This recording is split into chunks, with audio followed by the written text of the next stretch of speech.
Sveicināti!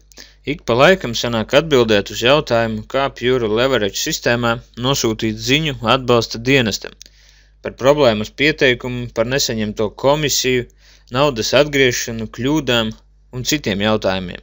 Tāpēc izveidoju īsu video apskatu, kur doties, ko izvēlēties, ko rakstīt. Šobrīd esam ielogojušies Pure Leverage sistēmas backoffice'ā. Atrodam labajā augšējā stūrī sarkanu pogu Support. Tālāk izvēlamies iespēju Submit a Ticket. Tā ir tā kā nosūtīt kļūdas pieteikumu. Šobrīd atverās 3 iespējas.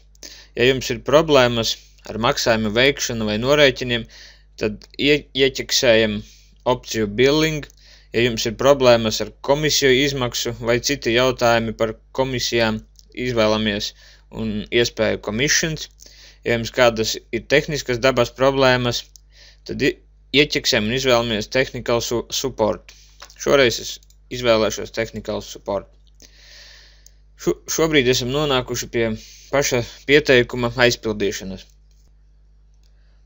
Sadaļā General Information laukā Priority norādam iesūtāmās ziņas problēmas pieteikuma svarīgumu no paša zemākā Low uz pašu augstāko Emergency, kas nozīmē, ka problēma risinājuma nekavējoties.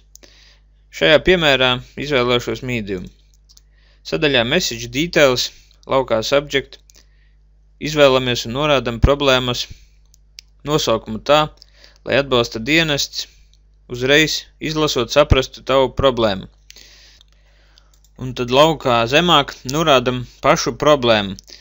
Būtu ļoti vēlams maksimāli detalizēti aprakstīt, lai atbalsta dienests izlasot, saprastu uzreiz, kas viņiem jādara vai jālabo, kas jūs neapmierina vai kāda problēma, ko jūs esat iesūtījuši. Un ja jūs arī varat uztaisīt print screenu, ekrāna šāviņu, tad noteikti varat pievienot to kā failu, uzspiežot uz ikonas Add File un pievienojot bildi klāt. Tas ļaus atbalsta dienestam labāk saprast jūsu problēmu.